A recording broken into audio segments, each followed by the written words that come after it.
ndashimira itorero naturutsemo ya Foursquare. Ndashimira Bishop cyane. Nageze i Kigali mvuye i Bukavu. Yaciriye umutware wanjye inzira akaba ari hano uyu munsi. Imana ishimye ko mpagaranye na Nyamugisha n'umukozi w'Imana Evera Pasteur Ezira Mugisha.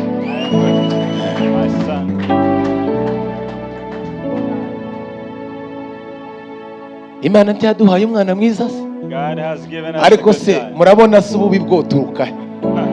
Nimurebe iburyo n'ibumoso murebe ukuntu Imana igira neza. Haleluya. Haleluya. Zamura Imana icubahiro. Amen. Haleluya. Haleluya. Hasigaye iminsi nk'itatu ine ngo bisamakore interview. Just a few days before this summer's interview. Twabuze icyangombwa ciwe kimwe kandi cyari gikenewe cyane.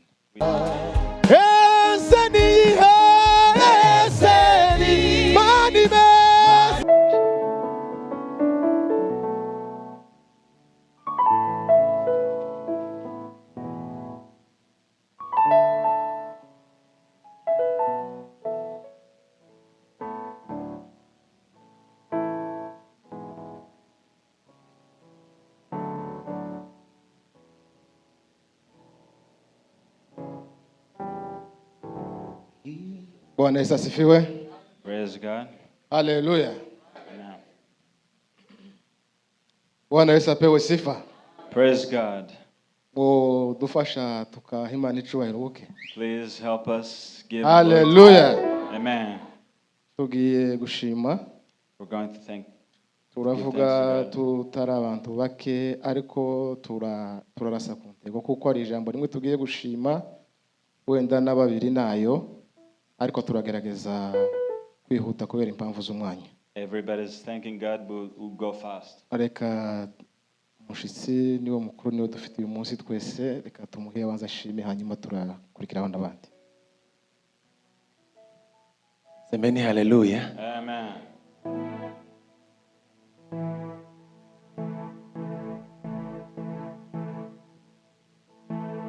Kuzamura Imana ibiganza tukayishima basi.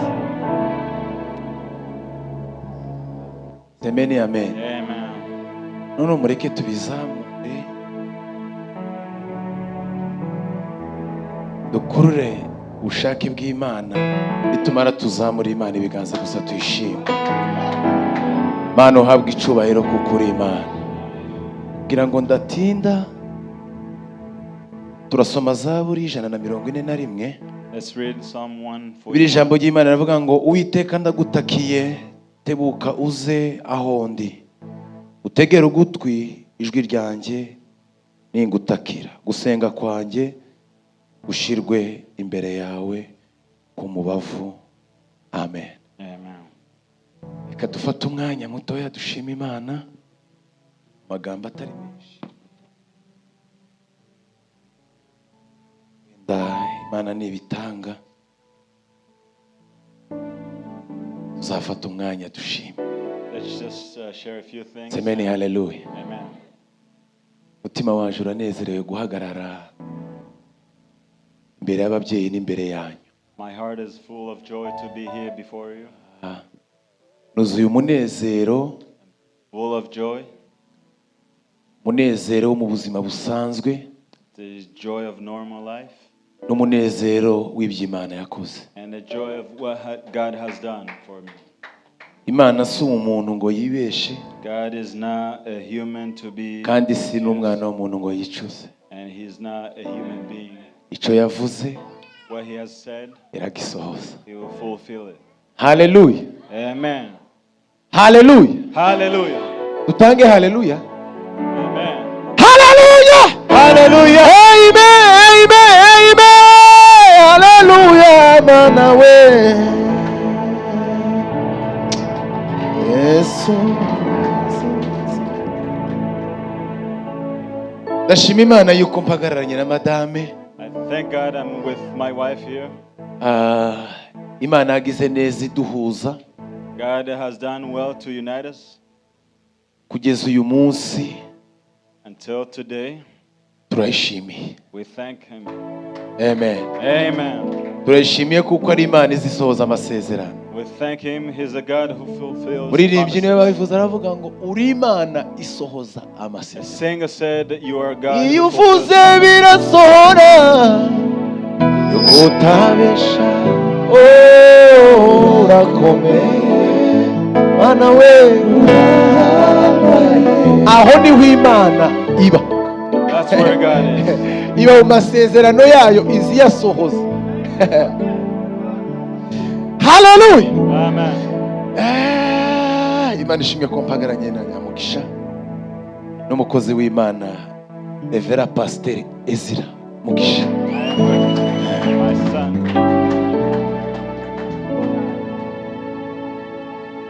Imana ntiyaduhaye umwana mwiza se, God has given us a ariko good se child. murabona se ububi bwoturuka he? Nimurebe iburyo n'ibumoso murebe ukuntu Imana igira neza. We have beauty from Imana all ishimwe cyane. left and right. Ezra turamushimiye kuko nuko sha uvugiriza Imana impundu uko ushoboye. Amen. Nuko Ezra turamushimiye cyane kuko Imana yamuduhaye. We thank God for Nimba hari Ezra. ikintu mu buzima cyanyeganyeje umutima wanje, ni igihe mama we yaragiye kubyara. One thing that shook my heart, it was Abantu when bagomba she was gusenga getting cyane. ready to Buriya umwana give kuvuka birth. atari kumwe na se ni ikizame cy'Imana, niyo yonyine yogikora ikagitsinda. Only God can do this. Jewe maraso yanje ari connecte ku bana. My blood is Gira connected to my imbabazi, children. narahwereye kubera gukunda abana. I love Kandi kids. singo abana bose apana ngo wanje uwongezeho nuko. Child. Ikindi ndatinze ndashimira umuryango wanje ariwo mpagararanye naho. I thank my family. Ndashimira muzehe. I thank my parent. Mu by'ukuri Yeah. jewe nakuze nta babyeyi mfite nka papa. I grew up without a dad. Mfite mama, ariko umubyeyi buriya mukuru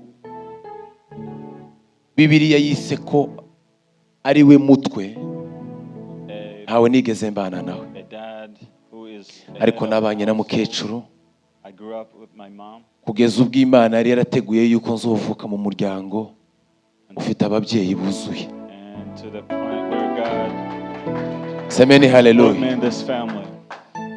Nashatse mu muryango mwiza. I married into a good family. Amen. Amen.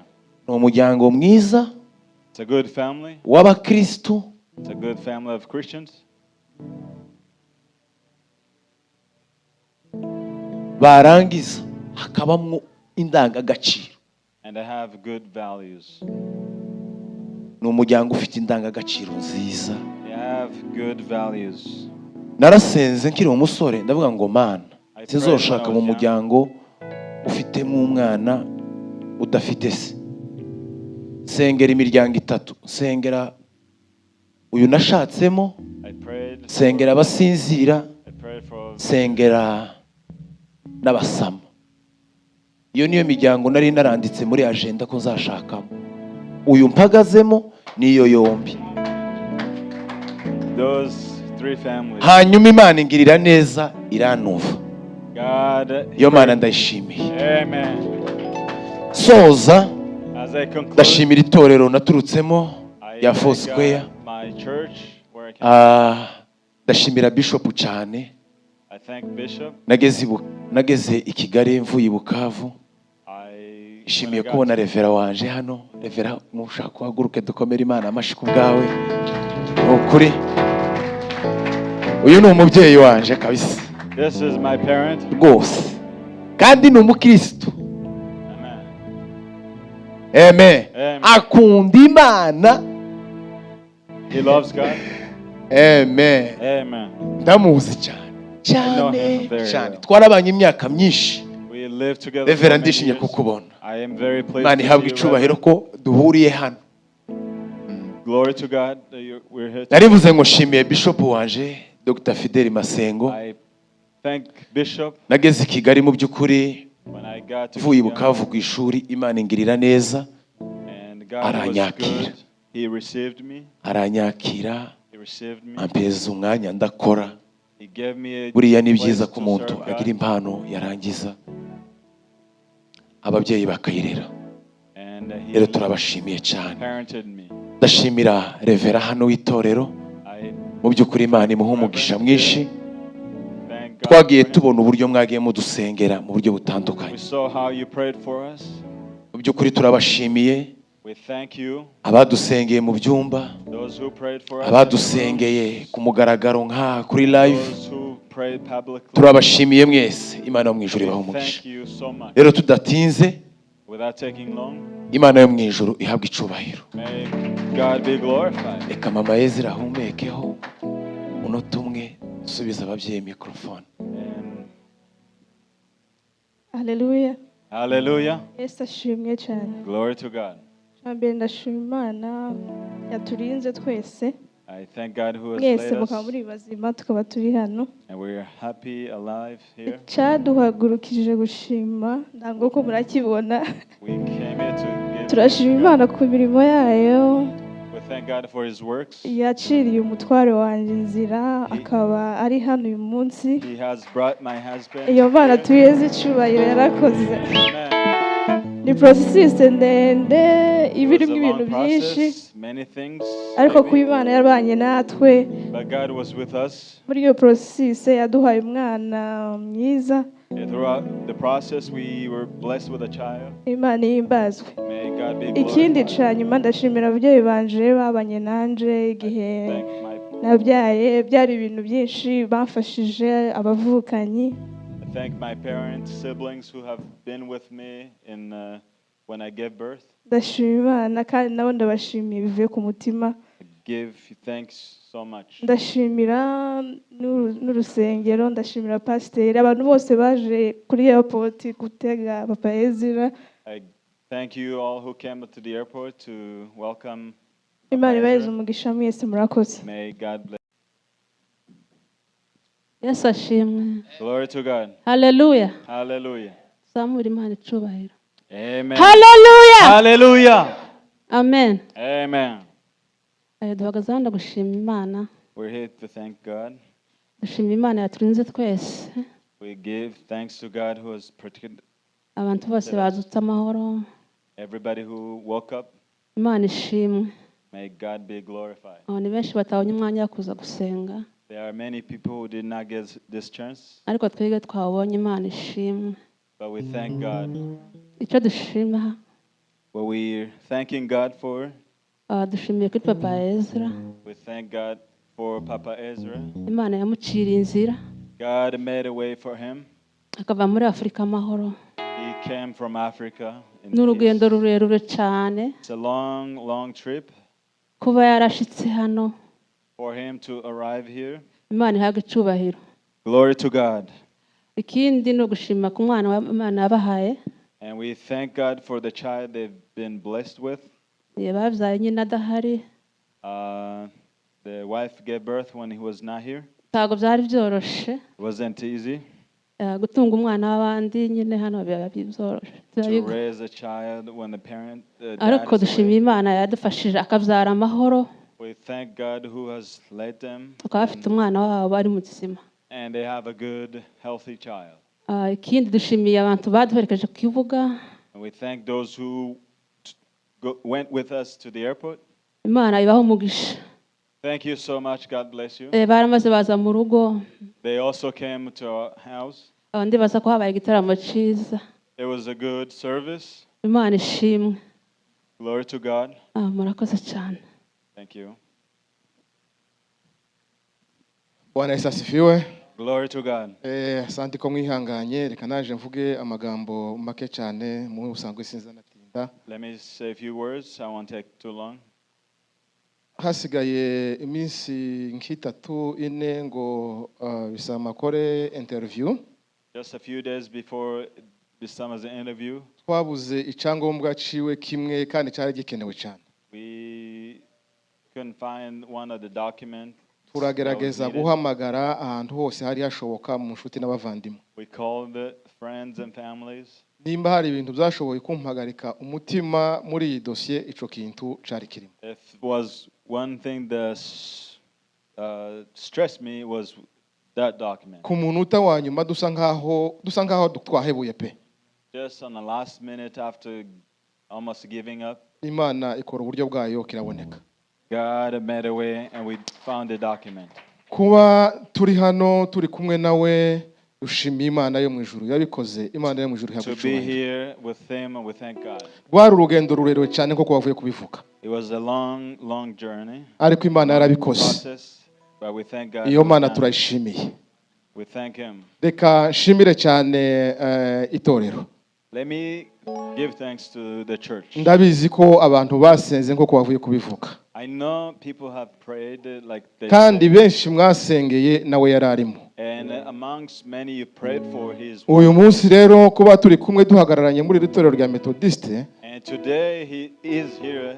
ico ni Imana yakoze dukwiriye gushima. He is here. We have to give thanks Kandi to God for it. turayishimiye tuyizamurira icubahiro. And we glorify God for this. Amen. Amen. Reka nshimire umuryango wanje. Let me thank my family. Kukuri guhari umudamu arasa nkabivuze bukeya, My wife said it.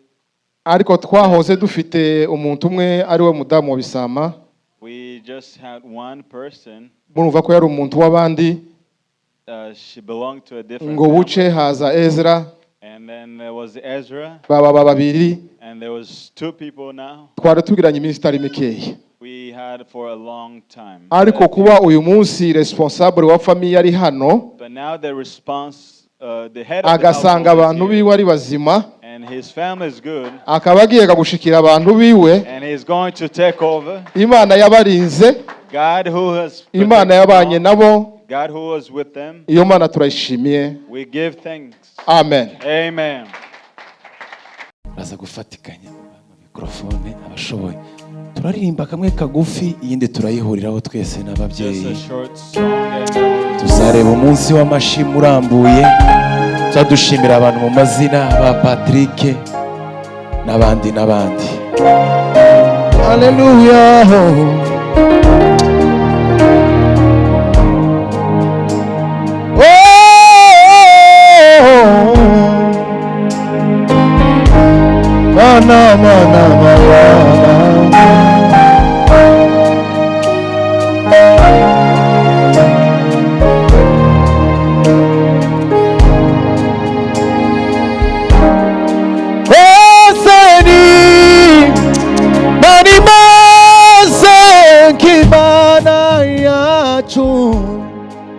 Yo nyine nibasha kutwumva,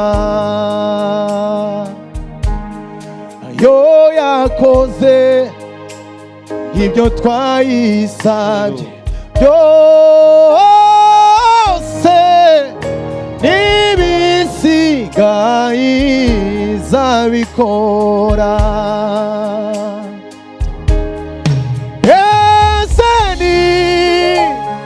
Nimeze nk'Imana yacu, yo yonyine niyibasha kutwumva we. Hey! Oh, yo yakoze ibyo twayisabye byose, n'ibisigaye bikora. Ese ni ari meze nk'Imana yo yonyine nibasha kutwumva. Oh, yo yakoze ibyo twayisabye byose, n'ibisigaye izabikora. Ese ni Imana imeze nk'Imana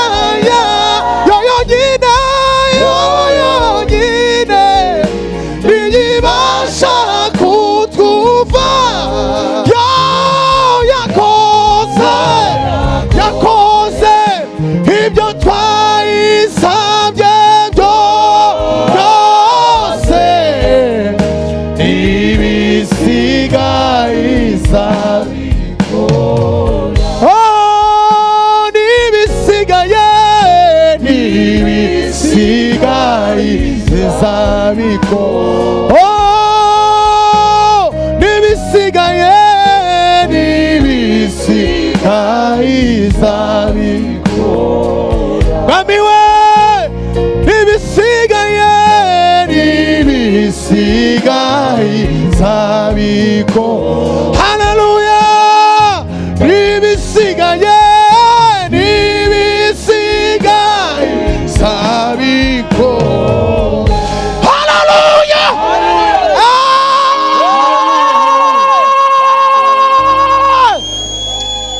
Uhimbazwe Yesu. Haleluya, haleluya. Uhimbazwe Mana. Sinigeze mbona umwiza ngawe, wamana we, uri umunyembaraga, ushobora gukuraho imisozi iri imbere yacu, uhesha ubugingo abakwizeye bose. Asa niyihe, asa niyihe, mani meze, mani meze, Imana ya buri munsi weyo onyine ibasha